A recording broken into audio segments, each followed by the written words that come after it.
कितना करते हैं सफलता पाने के लिए अभ्यास, तकदीर पर कितना होता है उनका विश्वास। कितनी गहरी होती है उनकी जुनून की सीमा, उनके सपनों को कौन देता है शक्ति। कब कब और कहां भटकता है मन, जब जरूरी होती है मन की शक्ति।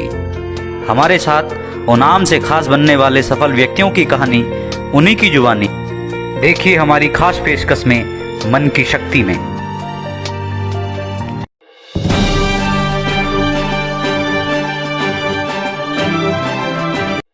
नमस्कार, आपका स्वागत है मन की शक्ति कार्यक्रम में। मैं परीक्षित शर्मा आज एक खास मेहमान के साथ मौजूद हूं, जो हैं एक साहित्यकार कहूं या फिल्मों में पटकथा लेखन का कार्य करने वाले कहूं या एक संघर्ष से जूझते हुए किसान कहूं।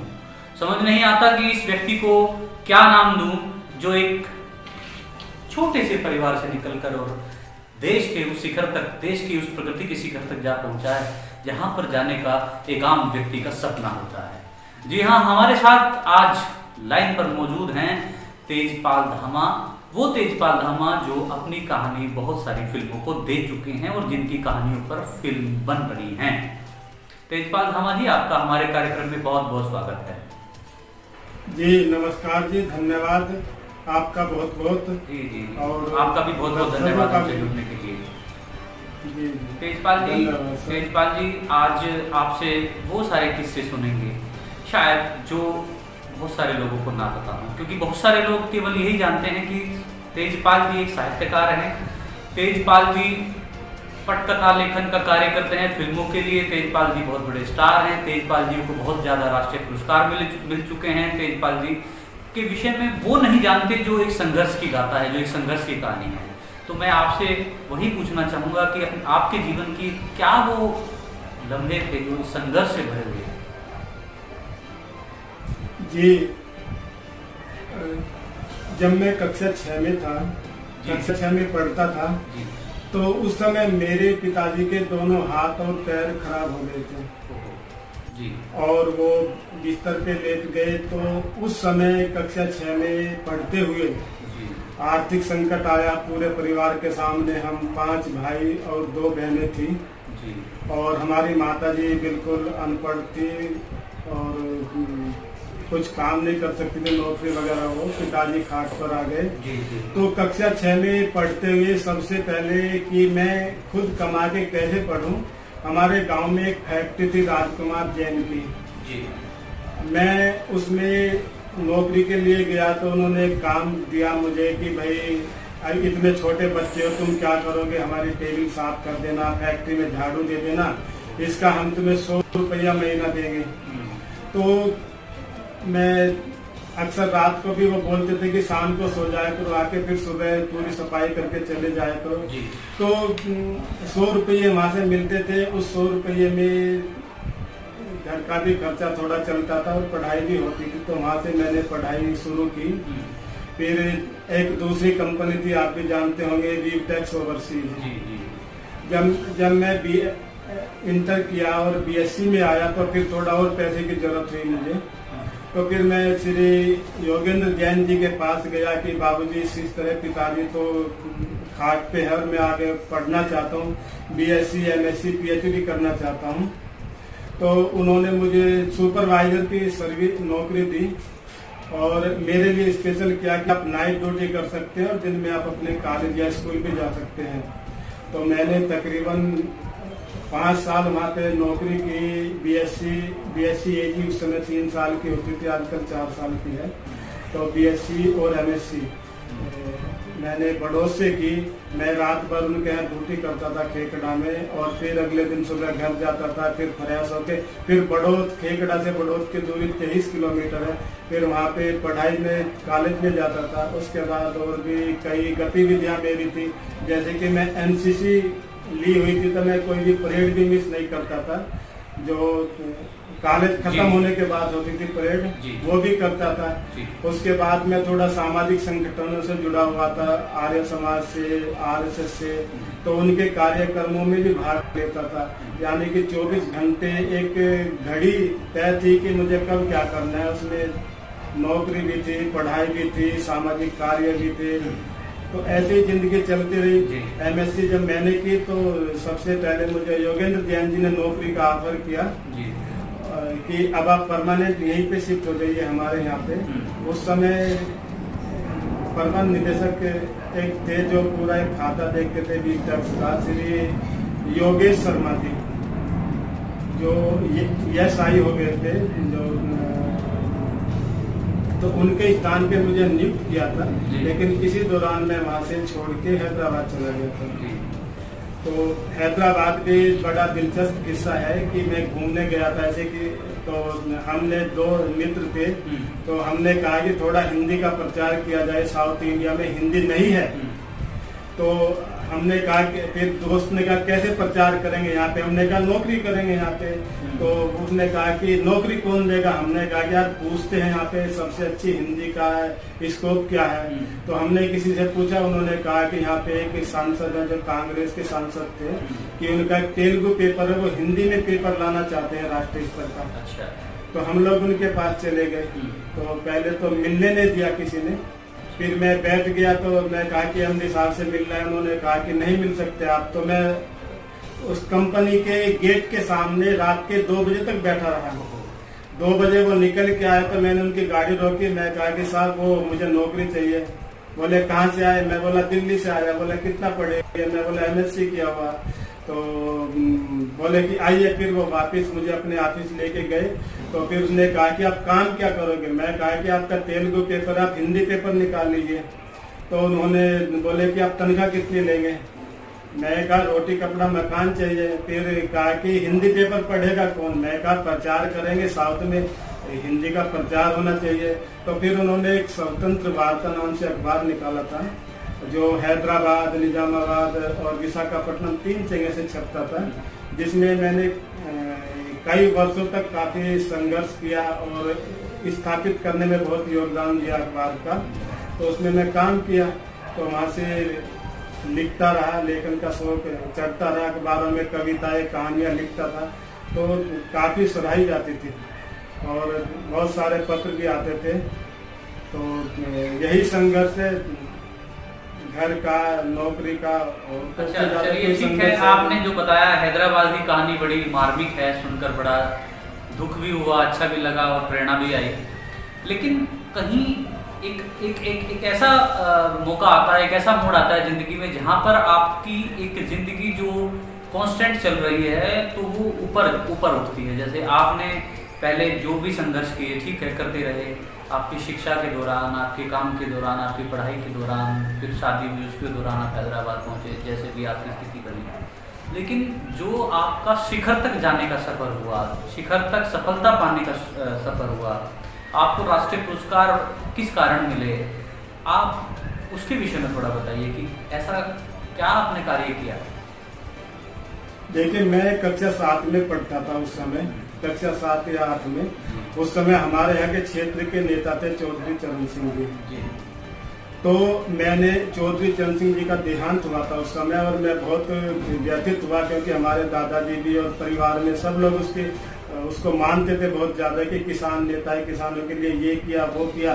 तो मैंने भी उनके विषय में पढ़ा कि जमींदारी उन्मूलन उन्होंने किया और बहुत सारे काम किए दलित, मजदूर और किसानों के लिए। तो उसी दौरान ईश्वर की कृपा से मैं तुकबंदी लगाना सीख गया था, छंदबद्ध कविताएं मैं लिखता था।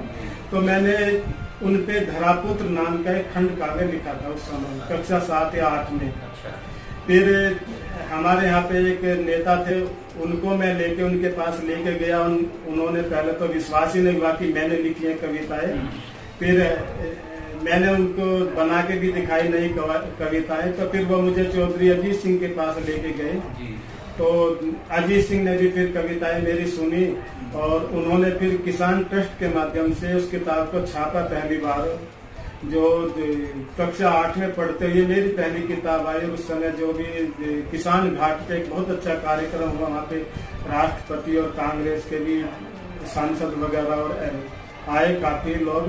तो चौधरी साहब की जयंती पे उस किताब का विमोचन हुआ, जो मेरे लिए बहुत ही गौरव की बात, यानी कि उस उम्र में सोच भी नहीं, बहुत बड़ी बात थी। बिल्कुल, जब सोच भी नहीं सकते, हाँ, तब एक किसान घाट पे मेरी किताब का विमोचन हुआ तो मुझे उस समय मीडिया कवरेज भी मिली।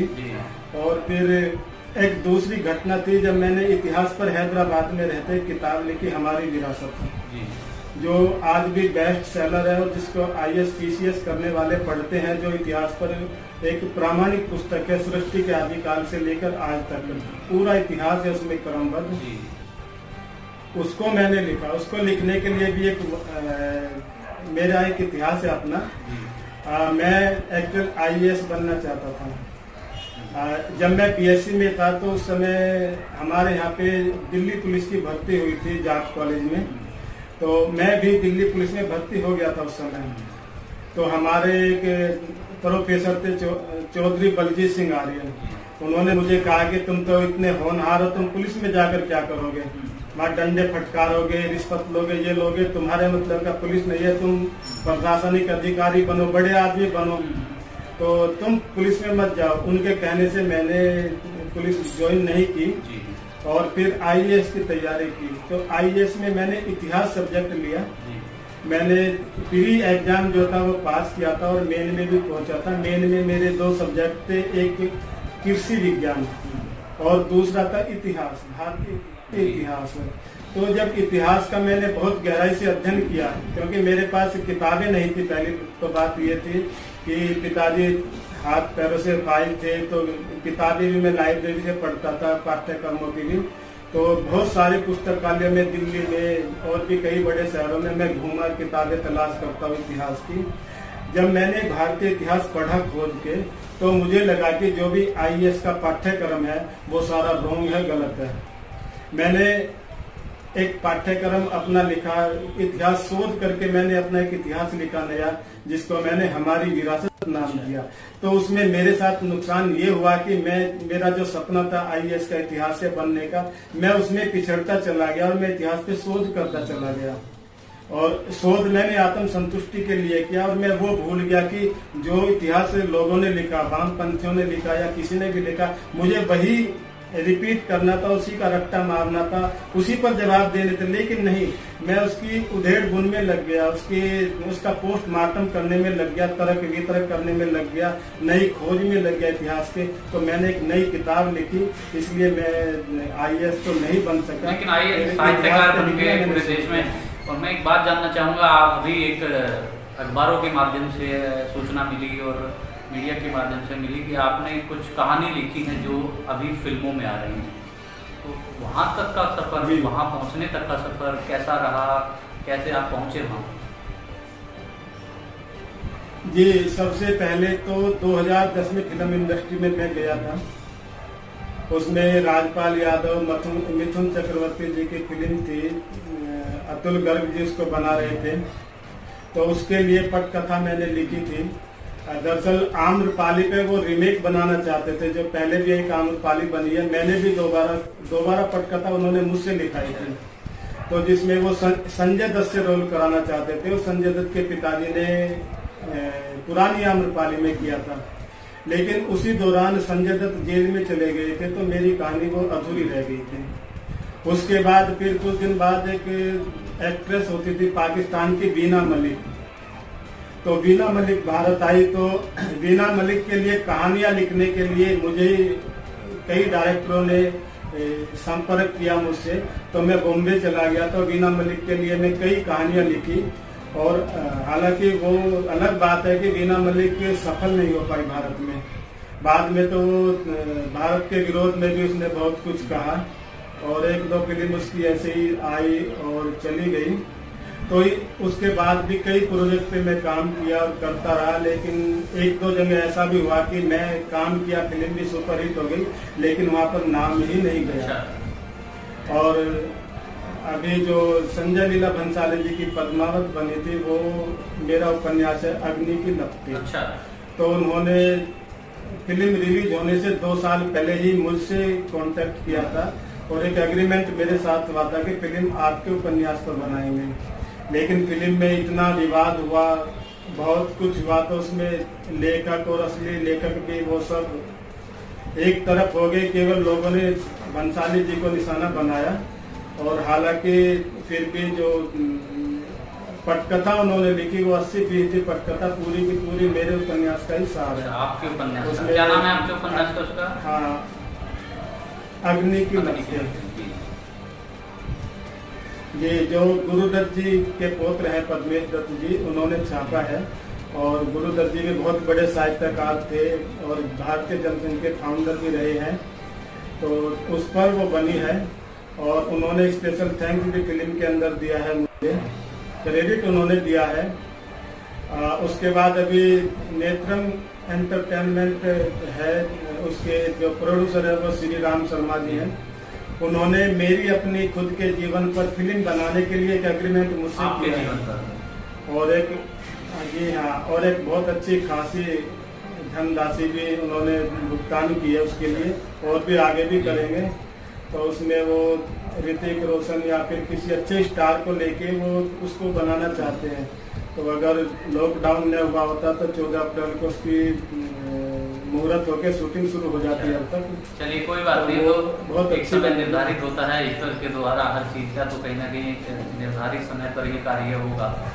लेकिन जिस तरीके से आपने बताया फिल्मों तक का सफर, लेकिन एक कहानी याद आती है जब आपने एक विमोचन करना था, और विमोचन करते हुए तब आपको कोई जो गेस्ट थे उनको बुलाना था, लेकिन आपका एक दोस्त था जो एमपी बन गए थे, और आपके मन में ये कहीं ना कहीं बात थी कि उनको कैसे बुलाया जाए, तो उसके विषय में कुछ बताइए। जी जी जी, दरअसल जब पूरे भारत में कांग्रेस का शासन होता था और मैं आंध्र में गया, तो मैं पालमूर में रहता था, तो वहाँ पर कभी भी भाजपा का एक भी बंदा नहीं था। हम लोगों ने हिंदी प्रचार समिति शुरू की और आरएसएस की कुछ शाखाएं लगाई। तो हम लोगों ने आपस में दोस्तों ने कहा कि चलो भाई भाजपा के टिकट से किसी को खड़ा कर देते हैं। तो उस समय हम लोगों ने वहाँ पे उस क्षेत्र में एक व्यक्ति को, ऐसे ही सीधा साधा लड़का था जितेंद्र रेड्डी, उसको हमने खड़ा किया महबूब नगर सीट से। और दिल्ली आए तो दिल्ली में तो आते ही टिकट दे दिया, क्योंकि वहाँ से सवाल ही पैदा नहीं होता था कि भाजपा जीत जाए।